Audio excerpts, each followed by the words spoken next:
বিশ্বাস কিন্তু নবনীতা এবারে যেন সবকিছু ছাপিয়ে গেলেন।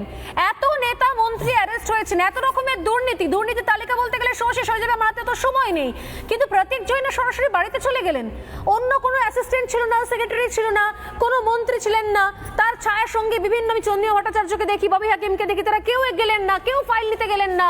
অভিষেক বন্দ্যোপাধ্যায় বাড়িতে বসে রইলেন, তিনি অন্যান্য সময় র্যাম্পে হাঁটেন, স্টান্টবাজি করেন, তিনি এলেন না। ভাবাচ্ছে, এটাই সবচেয়ে বেশি করে ভাবাচ্ছে যে তিনি তার দলের নিজেকে আসতে হলো, তিনি তার দলের দুধের গায়েদের উপরে একজনের উপরেও বিন্দুমাত্র ভরসা করতে পারলেন না, সশরীরে তাকে নিজে যেতে হলো কেন? আমার ধারণা, এবং আমি হয়তো কিছুদিন পরেই সেটা নিয়ে আরো ডিটেলে বলতে পারবো, উনি হয়তো অভিষেক বন্দ্যোপাধ্যায়কে বাঁচাতে এসেছিলেন। মানে উনি নিজের ভাইপোকে বাঁচাতে এত তৎপর যে উনি কারুর উপর ভরসা করতে পারলেন না, তৎপর হয়ে ছুটে ছুটে চলে এলেন আইপ্যাকের অফিসে।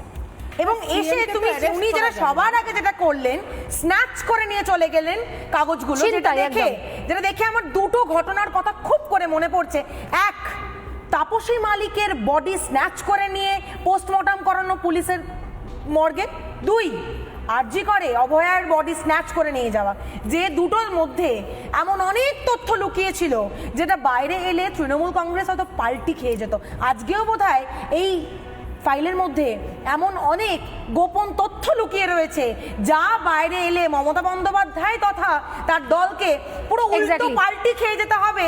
তারা হয়তো খুঁজেই পাবে না কি কোথায় কি হচ্ছে। কি আমার ঠিক এই জায়গা থেকে আমি শেষ করব যে অনেক কিছু হয়তো বেরিয়ে আসতে পারে, কিন্তু আমার প্রশ্ন বেরিয়ে আসতে পারবে কি করে? মমতা বন্দ্যোপাধ্যায় তো নিয়ে চলে গেছেন, ফাইল তো হাফিস, হার্ড ডিস্ক তো গায়েব, সব তো নিয়ে চলে গেছেন মমতা বন্দ্যোপাধ্যায়। ইডি এখন কি করবে? এই মুহূর্তে ইডির কি কাজ?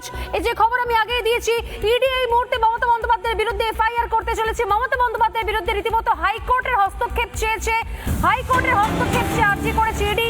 মুখ্যমন্ত্রী নিয়ে যাওয়া নথি ফেরানোর দাবি করেছে ইডি, যা নিয়ে গেছেন ফেরত দিয়ে যান। আরে বললেই দিয়ে যাবেন উনি? মমতা বন্দ্যোপাধ্যায় উনি এসে সরাসরি আপনাদের নাকের ডগা দিয়ে ফাইল নিয়ে চলে গেলেন, এখন আপনারা হাইকোর্টে গিয়ে বলছেন প্লিজ ফেরত দিয়ে যান, ধরে দিয়ে যাবেন উনি? মামলা থেকে মুখ্যমন্ত্রীকে বিরত থাকার দাবি ইডির, সন্দেহভাজনদের তদন্তে সহযোগিতার দাবি ইডির, হাইকোর্টে দাবি করেছে ইডি।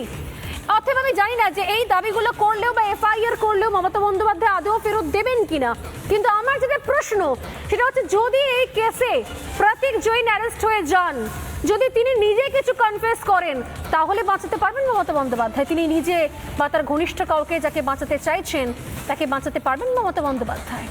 আমি জানি না, প্রশ্ন রইল। নানা ধরনের কন্টেন্ট দেখার জন্য লাইক করুন, শেয়ার করুন আমাদের ফেসবুক পেজ, সাবস্ক্রাইব করুন আমাদের ইউটিউব চ্যানেল। পাশাপাশি অন্যান্য ব্রেকিং নিউজের জন্য অবশ্যই চোখ রাখুন রিপাবলিক বাংলায়।